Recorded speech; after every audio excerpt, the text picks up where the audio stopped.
नमस्कार दोस्तों, मैं ज्योति सिंह और मैं आज आपसे बात करने जा रही हूँ अपने एक एक्सपीरियंस के बारे में जो कि मैंने मूवी देखी स्वामी विवेकानंद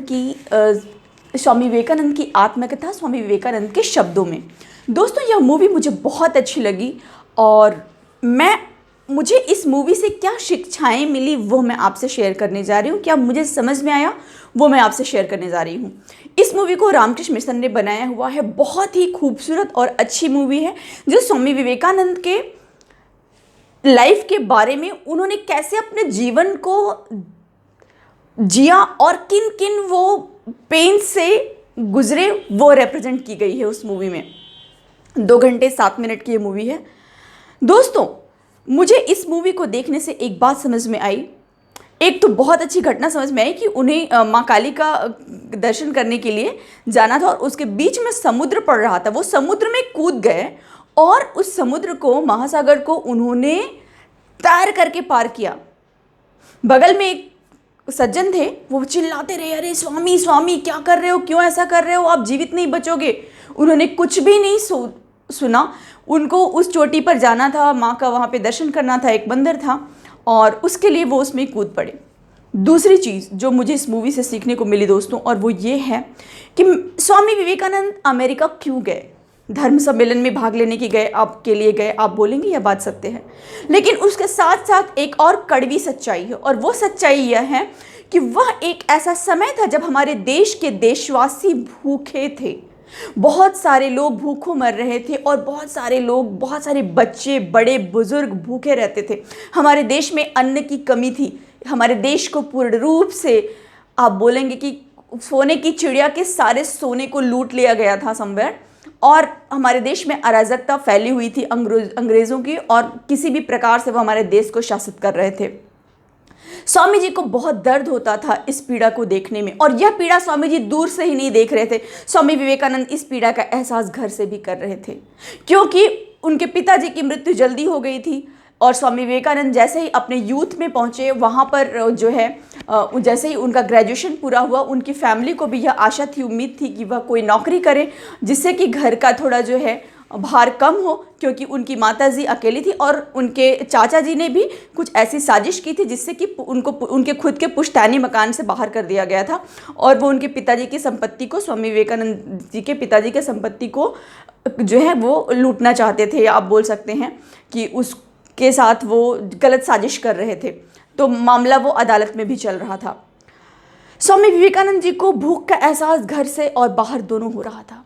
देशवासियों के लिए भी उनको बहुत पीड़ा थी और रामकृष्ण परमहंस भी उन्हें कहा करते थे, रामकृष्ण परमहंस जी को उनसे बहुत सारी उम्मीदें थी स्वामी विवेकानंद से कि यह जो है बहुत कुछ करेंगे, क्योंकि स्वामी रामकृष्ण परमहंस जी को तो पूरा उनके सामने उनका जीवन प्रतिबिंबित था। स्वामी विवेकानंद आगे क्या करने वाले हैं, कैसे, वो सब चीज़ें वो जानते थे। बस वो समय का इंतज़ार कर रहे थे।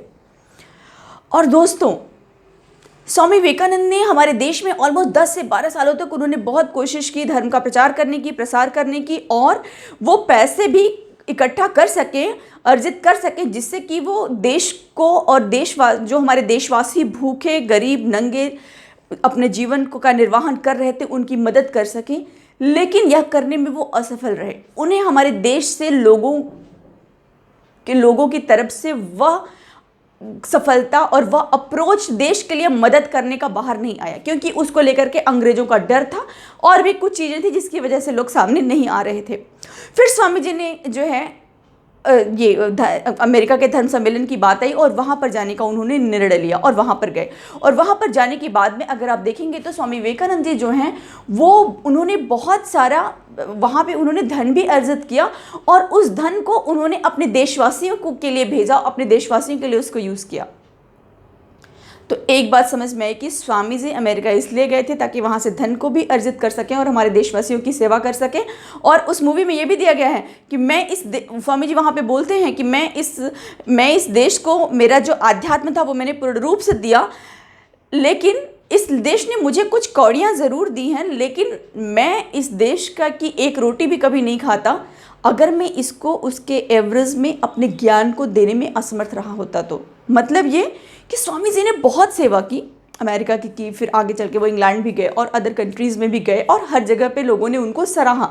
और वहाँ पे पहुँचने के बाद में भी दोस्तों एक बात देखने को आती है कि स्वामी विवेकानंद जब अमेरिका में थे धर्म सम्मेलन में, और उसके बाद जब उनका कारवां आगे बढ़ा तो वो अपने देश से लोगों के लिए वेट कर रहे थे कि हम उनके देश से उनको जो है सम्मान मिले और लोग उनको यहाँ पे सम्मान की दृष्टि से देखें और उनके बारे में दो अच्छे शब्द बोले, जिसका अभाव था हमारे देश में। क्योंकि उस समय जो कुछ और धर्म प्रचारक थे हमारे देश में अदर संप्रदायों से, लेकिन वो स्वामी जी के बारे में अच्छा प्रचार करने के बजाय दुष्प्रचार करना शुरू कर दिए, क्योंकि उन्हें स्वामी जी से जलन हो गई कि वो कैसे वहाँ पे इतना उनको मान सम्मान मिल रहा है, क्यों लोग उनकी बातों को सुन रहे हैं, क्यों लोग उनकी बातों में वजन फील कर रहे हैं, क्यों लोग अपने आप को इतना ट्रांसफॉर्मेटिव फील कर रहे हैं। इस बात की उनको जलन आई और स्वामी जी को ये बात कहीं ना कहीं अंदर कचोटती थी। दोस्तों, बहुत अच्छी एक खूबसूरत मूवी है। इस मूवी ने आंखों में मेरे बहुत आंसू भी दिए और मैंने बहुत दिल से इसको एंजॉय किया। मैं आप सबको ये रिक्वेस्ट करूंगी कि आप स्वामी विवेकानंद की इस मूवी को अवश्य देखें। YouTube पर फ्री में अवेलेबल है। 2 घंटे 7 मिनट की मूवी है। किसानों का आंदोलन देखने से अच्छा है आप इस मूवी को देखें, आपको कुछ सीखने को मिलेगा। आंदोलन देखने से आपको कुछ सीखने को नहीं मिलेगा और मूवी से आपको बहुत कुछ सीखने को मिल सकता है। तो दोस्तों, यह मेरे भाव थे जो मैंने आपसे प्रकट किए। और हाँ, एक और बहुत अच्छी बात जिसके रिगार्डिंग मैंने इस वीडियो को शूट किया। हम लोग कहते हैं कि हमें जीवन में आगे बढ़ने के लिए अच्छे इन्वायरमेंट का होना बहुत ज़रूरी है और अच्छा खान पान होना बहुत ज़रूरी है। उसमें एंड में ये भी दिखाया गया है कि जब रामकृष्ण परमहंस जी की अपने शरीर को उनका शरीर जो है, जब वो अपने शरीर को छोड़ते हैं तो उस समय स्वामी विवेकानंद और उनके मतलब रामकृष्ण परमहंस जी के 12 अन्य शिष्य हैं, बहुत बुरी हालत होती है। किसी प्रकार से एक ऐसे मकान में वो लोग जीर्ण शीर्ण मकान में को रेंट पे लेते हैं जिसका रेंट बहुत कम रहता है, लेकिन उसमें सांप बिच्छू कीड़े मकोड़ों का भंडार रहता है। उस मकान को लेने की यही वजह रहती है कि उसका रेंट कम रहता है और इनके पास पैसे नहीं रहते।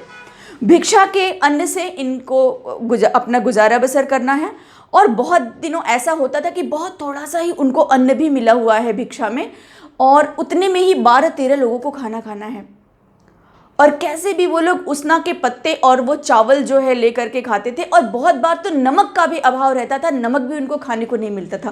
फिर भी स्वामी विवेकानंद के विचारों की अगर आप बात करें तो आज हम और आप जब पढ़ते हैं तो हमारे धमनियों में, हमारी शिराओं में गर्म खून का प्रवाह होता है, हमारा खून बॉयल होने लगता है, हमें अपने अंदर कुछ करने की इच्छा प्रकट होती है। स्वामी विवेकानंद जी के ओजस्वी तेजस्वी जो वर्ड हैं वो हम सभी को कुछ कर गुजर जाने की हमेशा से सीख देते हैं।